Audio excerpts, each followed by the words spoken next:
windows and paint and see where that problem is. Well, I see it on this building, which is not my building. As stated earlier, the fellow lets me park my truck and my boat here on that concrete pad, that concrete parking surface. In exchange for that, I keep this little lot here free of litter and keep it tidy as possible. Okay. Now I want to deal with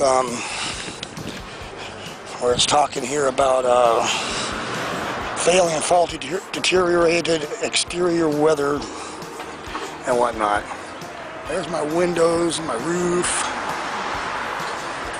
Nothing wrong with those windows. Nothing wrong with the windows.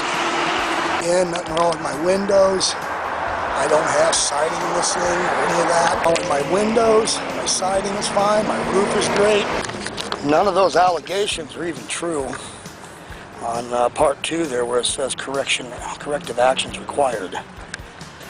None of that's even true, never has been true. The fact is, none of these so-called code enforcement violations are true. None of them are true, none of them have been true. Now where it tells me that I have to discontinue unpermitted residential use of property. Well, fact is that it says it right in the business description, and they have known I have been living here for the last 7 years, 6 years, well, almost 7. They are totally aware of that. The business description states that I sell items by appointment from storage on my home property. Now I'm going to tell you something else that's a fact. A lady by the name of Jackie and another little lady by the name of Letty, who were code enforcement officers with the city of Pasco up to about 2.5 years ago. Both of these ladies bought mattresses from me, from these storage buildings. Both of these ladies bought sofa sets from me, and they bought a dining set from me. They bought them right out of those cargo containers and storage buildings. The city knew what I was doing here. It's obvious by the dates on all the paperwork. It's obvious by their own signatures and initials on the paperwork. It's obvious by the fact that they okayed my business license in the first place. It's obvious that there was no ambiguity to the description of the type of business I'm doing, because had there been any question in their minds, it would have been up to them to contact me and say, hey, we want you to, express this in a little more detail. The city was perfectly fine and happy with everything, and I have had a business license here now for 6 years. You tell me what's going on here. Okay, then it says discontinue all, get on that, discontinue all vehicle repair services on premises, remove all vehicles and equipment undergoing repair till such time as the property is developed and permitted and licensed for such use. Fact is that I don't repair any vehicles here. Once again, that goes back to those abandoned vehicles that were parked over here, okay? I don't have abandoned vehicles, and I'm not working on vehicles here. So now I'd like to tackle the impervious off-street parking.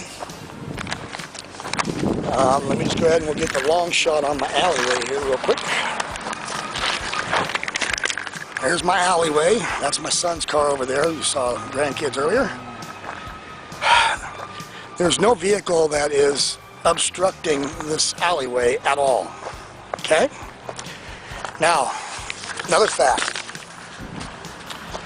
About 4.5 years ago, we've been living here about 2 years at the time, those abandoned vehicles that I've been talking about that were over here, that I believe that's what they're fixating on, thinking was the broken down vehicles. There was 2 of those sitting over there, and then I had my pickup truck, and I had my van, and they were parked right here. Okay? A Pasco police officer came into the alley and he ticketed both of my vehicles for improper parking and ticketed the vehicles that were over there that were not my vehicles. I came out and I took pictures and I went into court. the municipal court. And I showed the pictures. It's basically what you can see right here. Same thing the court saw. Showed those pictures to the assistant city attorney that was there. And he immediately dropped all the tickets. The judge agreed with him, and there were not even court costs. So there is no problem with parking. Now, when I have a customer come by here, they come by one at a time, sometimes two. They've called me, they've asked, hey, I want to see a mattress set, or hey, I want to look at that sofa set you've got. I say, come on by. They pull into the alley and they pretty much park right there where my son's parked. I then bring them over here. They want a mattress. Fine, I got mattresses. So I show them a mattress. They like it, they buy it. Simple. I don't get the problem. Okay, well, that's basically it. That's my case. Those are the facts. All I ask is that this all just go away. This is impeding my my business. It's causing a lot of stress on my wife and I.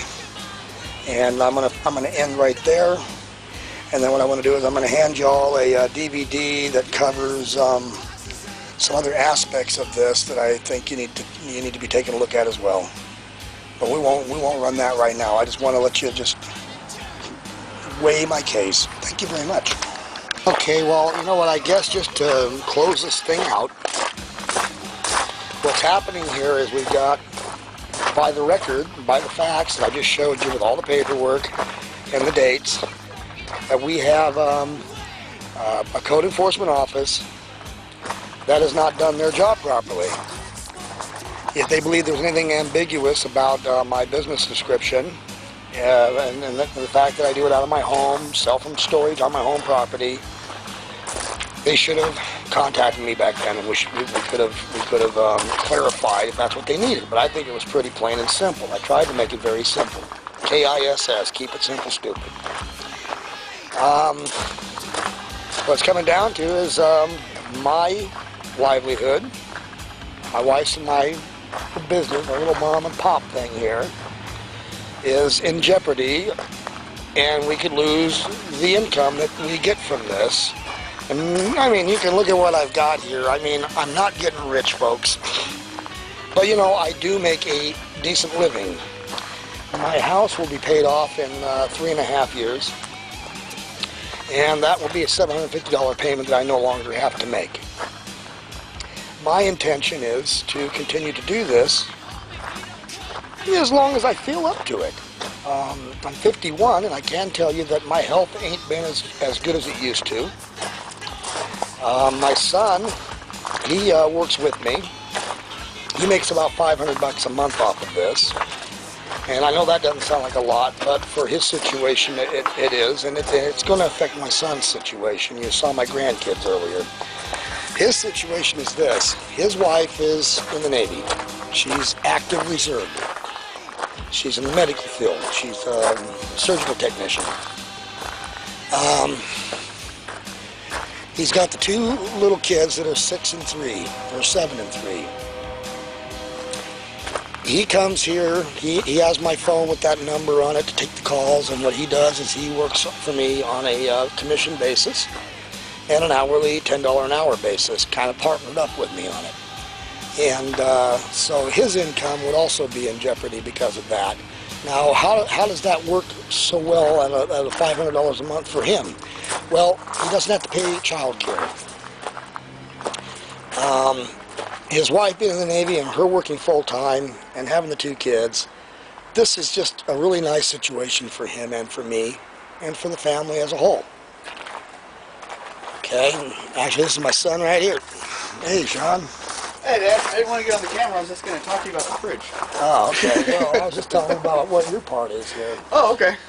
And so it works out pretty good for you because $500 a month you make, kids you got covered because you don't have to worry about child care. Yeah, and if I was working minimum wage, I'd be working 40 hours a week just to pay for childcare. And yeah, and who's going to raise your kids then? Some of these places are 60, 75 bucks a day for one kid. I got two.